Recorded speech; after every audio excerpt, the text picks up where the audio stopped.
এমন একটি রাজনৈতিক বন্দোবস্ত তৈরি করতে চায় যেখানে আর কখনো কোনো ধরনের স্বৈরতন্ত্র আসবে না। বাংলাদেশে নতুন রাজনৈতিক দল আত্মপ্রকাশ করেছে। নতুন রাজনৈতিক দলের নাম হচ্ছে জাতীয় নাগরিক পার্টি। এই দলের আহ্বায়ক হচ্ছে নাহিদ ইসলাম, সদস্য সচিব হচ্ছেন আখতার হোসেন। এছাড়া জ্যেষ্ঠ যুগ্ম সচিব পদে রয়েছেন ডক্টর তাসনিম জারা। আরেকজন জ্যেষ্ঠ যুগ্ম সদস্য সচিব হচ্ছেন নাহিদা সারওয়ার। এছাড়া মুখ্য সংগঠক হচ্ছে সার্জিস আলম। মুখ্য সংগঠক দক্ষিণাঞ্চল রয়েছে হাসনাত আবদুল্লাহ। আরও বেশ কিছু সদস্য নিয়ে জাতীয় নাগরিক পার্টি গঠন করা হয়েছে। অনেকেই প্রশ্ন করেছে এই নতুন রাজনৈতিক দল ক্ষমতায় আসতে পারবে কিনা। এছাড়াও বেশ কিছু প্রশ্ন মানুষের মনের মধ্যে জেগেছে। এর মধ্যে প্রথম হচ্ছে নতুন দলের আদর্শ কি হবে। নাম্বার 2, নতুন গঠিত দলগুলো দ্রুত সময়ে ক্ষমতা আসতে পারবে কিনা। নাম্বার 3, দেশবাসী তরুণদের ভরসা করতে পারবে কিনা। এক্ষেত্রে নতুন রাজনৈতিক দলের কি কি বাধা আসতে পারে। নতুন রাজনৈতিক দল সম্পর্কে বিস্তারিত থাকছে আজকের ভিডিওতে। বর্তমানে বাংলাদেশের সবথেকে বড় রাজনৈতিক দল হচ্ছে বিএনপি, কিন্তু বর্তমানে বিএনপি নানা বিতর্কিত কর্মকাণ্ডের সাথে জড়িত।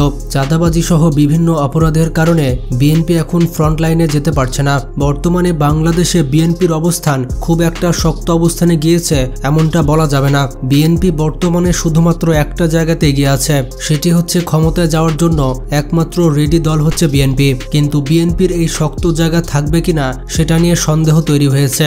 দিন যত যাচ্ছে তত বিএনপি সুশৃঙ্খল এবং সুসংগঠিত দল হিসেবে মানুষের মনের মধ্যে ইমেজ তৈরি করার পরিবর্তে তাদের বিষয়ে নেগেটিভ চিন্তাভাবনা শুরু হচ্ছে। এখন নির্বাচন আসতে আসতে যদি দেশের 40 থেকে 45% ভোটার নতুন কাউকে ভোট দেওয়ার মতো অপশন খুঁজে পায়, তাহলে কিন্তু বিএনপির একেবারে সর্বনাশ হয়ে যাবে। এখন সেই নতুন দল হিসেবে ছাত্রদের জাতীয় নাগরিক পার্টি কতটা কার্যকর হতে পারবে সেটা এখন দেখার বিষয়। ক্ষমতায় যাওয়ার মতো রাজনৈতিক দল হয়ে উঠতে হলে দেশের আপামর জনগণের সাথে দলের কানেকশন তৈরি করতে হয়। এই কানেকশন মানুষের বাড়িতে বাড়িতে গিয়ে কথা বলে তৈরি করা সম্ভব নয়, বরঞ্চ দল হিসেবে এমন সব কর্মকাণ্ড করা যা মানুষের স্বার্থের সাথে সরাসরি জড়িত। ছাত্ররা ইতিমধ্যে আন্দোলন করে বাংলাদেশের মানুষের কমন স্বার্থ শেখ হাসিনার স্বৈরাচারী শেষ করেছে। যারা শিক্ষিত সচেতন তরুণ তাদেরকে কানেক্ট করলেও দেশের একটা বড় সংখ্যক মানুষ যারা রাজনৈতিক সচেতন নয়, দেশের কোথায় কি হচ্ছে এইসবের খবর রাখে না, কখন ক্ষমতায় কে ছিল বা কে আসবে এসব নিয়ে ভাবে না, এই সকল মানুষকে কিন্তু এই নতুন দল কানেক্ট করতে পারবে না। সেই সাথে তরুণদের উপরে এই মানুষগুলো ভরসা পাবে কিনা সেটা এখন অনেক বড় একটি প্রশ্ন। ওই সকল মানুষের পূর্বপুরুষ যেভাবে বিএনপি কিংবা আওয়ামী লীগকে ভোট দিত তারাও একইভাবে ভোট দিতে চাইবে। এটাই কিন্তু নতুন রাজনৈতিক দলের কাছে একটি বড় চ্যালেঞ্জ। তবে এখানে একটি গুরুত্বপূর্ণ বিষয় হচ্ছে বর্তমানে দেশের 3 থেকে 4 কোটি জনগণ যারা কিনা তরুণদের মধ্যে অন্তর্ভুক্ত। এই তরুণদের একটি বড় অংশ বিভিন্ন বিশ্ববিদ্যালয়ে পড়াশোনা করে। এই তরুণদের মধ্যে আগে থেকে যারা ছাত্র রাজনীতি বা শিবিরের সাথে যুক্ত তারা ছাড়া বাকি অংশটা আগের পুরাতন রাজনৈতিক ব্যবস্থার পরিবর্তন চায়। তারা যদি নিজেদের ভোটের পাশাপাশি পরিবারের ভোটকে ডাইভার্ট করতে পারে তবে এটি নতুন দলকে ক্ষমতার কাছাকাছি নিয়ে যাবে। তবে বিষয়টি যতটা সহজ ভাবছেন ততটা সহজ নয়, কারণ অন্যান্য রাজনৈতিক দলগুলোর তৃণমূল পর্যায়ে যেমন কানেকশন এবং প্রভাব রয়েছে, যদি সেই কথা বিবেচনা করা হয় তাহলে কাজটা অনেক কঠিন। আর এই বিষয়টি নিয়েই নতুন দলকে কাজ করতে হবে। দ্বিতীয়ত, উপমহাদেশের রাজনৈতিক দলগুলো মূলত বিশেষ গুণ সম্পন্ন একজন ব্যক্তির উপরে নির্ভর করে। পুরো দলের কার্যক্রম শুধুমাত্র একটা মানুষকে কেন্দ্র করে চলতে থাকে। স্থানীয় নেতারা তাদের মার্কেটিং এর পরিবর্তে ওই কেন্দ্রীয় নেতার মার্কেটিং করে বেড়ায়। তাহলে কি নতুন রাজনৈতিক দলের মধ্যে এমন কোনো ব্যক্তি আছে যার নেতৃত্বের গুণের উপরে সারা দেশের মানুষ ভরসা করতে পারবে? এই সম্মুখ নেতৃত্ব বুঝতে আমাদের কয়েকটি উদাহরণ দেখতে হবে। প্রথমটি হচ্ছে দিল্লির দল আম আদমি পার্টি। এই দলটি গঠন হওয়ার 1 বছরের মধ্যেই নির্বাচনে ভালো করতে শুরু করে। এরপর এই দলের ক্ষমতা দিল্লির পাশাপাশি আশেপাশের রাজ্যগুলোতে ছড়িয়ে পড়ে। 2011 সালে ভারতে দুর্নীতির বিরুদ্ধে একজন আন্দোলন শুরু করেছিলেন যার নাম হচ্ছে আন্না হাজারে। সেই সময় ভারতে পরিচিত সামাজিক আন্দোলনকারী ছিলেন কেজরিওয়াল। তিনি হচ্ছেন সাবেক ভারতীয় আমলা ও সুপরিচিত সামাজিক আন্দোলন কর্মী। এই কেজরিওয়াল 2012 সালে একটি দল গঠন করে যার নাম হচ্ছে আম আদমি পার্টি। দুর্নীতির বিরুদ্ধে আন্দোলন করার কারণে তার দলের জনপ্রিয়তা অনেক বেড়ে যায় এবং 2013 সালের নির্বাচনে কেজরিওয়াল দিল্লির মুখ্যমন্ত্রী হয়ে যান। এখানে বিষয়টি হচ্ছে আন্দোলন শুরু হয়েছিল 2011 সালে। কেজরিওয়াল আগে থেকেই নানা সামাজিক কর্মকাণ্ড করে যাচ্ছিলেন, আর সামাজিক কর্মী হিসেবে তার একটি পরিচিতি ছিল। সমাজকর্মী হিসেবে কাজ করার জন্য তিনি সরকারি চাকরি ছেড়ে দিয়েছিলেন এবং সে তার এই কাজের জন্য বিভিন্ন পুরস্কার পেয়েছে। আর তার এই জনপ্রিয়তাকে কাজে লাগিয়ে দলের ইমেজকে বাড়িয়ে নেন। নেতা হিসেবে ছিলেন তিনি অনেক গ্রহণযোগ্য এবং যোগ্য। তার সাথে দলটা গঠন করেছে আগেই, যাতে মানুষের কাছে মনে হয় এই দলটি তো সে আন্দোলন করেছে। তাই পরের বছর নির্বাচনে তারা সেই দলটিকে বেছে নিয়েছে। কিন্তু বাংলাদেশে আন্দোলন শেষ হয়ে গিয়েছে, আর মানুষ শুধু এটাই জানে যে ছাত্ররা আন্দোলন করেছিল। আন্দোলনকারী হিসেবে কোনো দলের নাম মানুষ কিন্তু জানে না। এই জায়গায় দিল্লির পার্টির সাথে নাহিদের পার্টির মূল পার্থক্য। এই নতুন দলে কেজরিওয়ালের মতো হেভিওয়েট কোনো পার্সন নেই। আসিফ, নাহিদ এবং সার্জিসের উপরে মানুষ সেই ভরসাটা করতে পারবে কিনা সেটা বলা যাচ্ছে না। বন্ধুরা, আরেকটি উদাহরণ হচ্ছে তুরস্কের AK পার্টি। এই দলটি 2001 সালে গঠিত হয়ে 2 সালে ক্ষমতায় চলে আসে, আর এখনো পর্যন্ত দলটি ক্ষমতায় রয়েছে।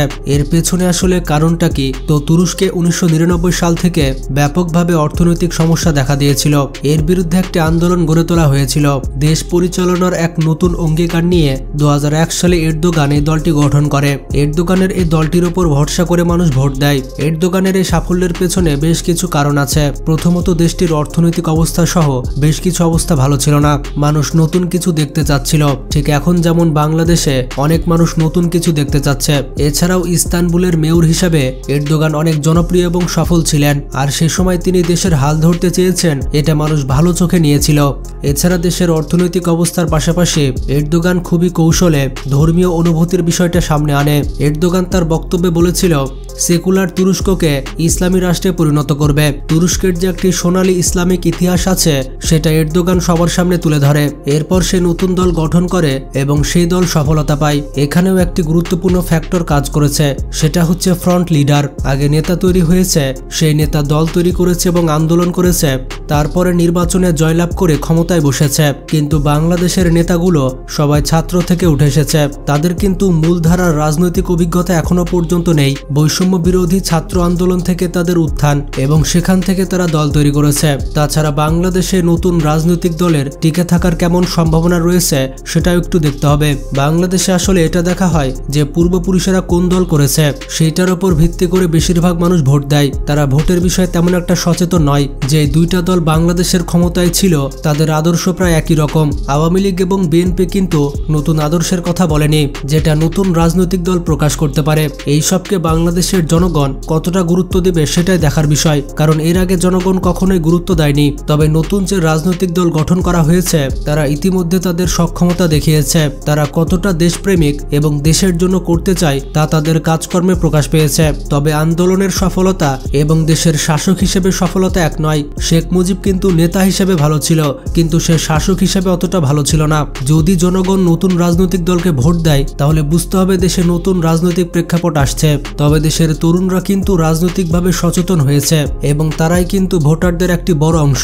তাই নতুন দলের সম্ভাবনা একেবারে উড়িয়ে দেওয়া যাবে না। তবে নতুন দলের এমন অভিভাবক থাকা লাগবে যারা তাদের মাথা হিসেবে কাজ করবে।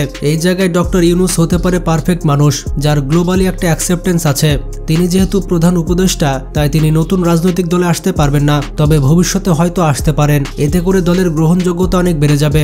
জাতীয় নাগরিক পার্টিকে জনগণকে বোঝাতে হবে যে ডক্টর ইউনূসের মতো বিজ্ঞ মানুষ তাদের দলে রয়েছে, তাহলে মানুষ তাদেরকে আরো বেশি বিশ্বাস করবে। তো নতুন রাজনৈতিক দল কতটা সফল হবে তা কিন্তু সময় বলে দিবে। এখন প্রশ্নটি হচ্ছে আপনার কাছে, আপনি কাকে ভোট দিবেন? আপনি কি নতুন বাংলাদেশ চান, নাকি আপনি আগের সেই পারিবারিক আদর্শের বাংলাদেশ চান? আপনার চয়েস কিন্তু আপনার কাছেই। ভিডিওটি সম্পর্কে কোনো মতামত থাকলে কমেন্ট করে জানান। ভালো লাগলে বেশি বেশি শেয়ার করতে পারেন। তো ভালো থাকবেন, নিজের খেয়াল রাখবেন। আল্লাহ হাফেজ।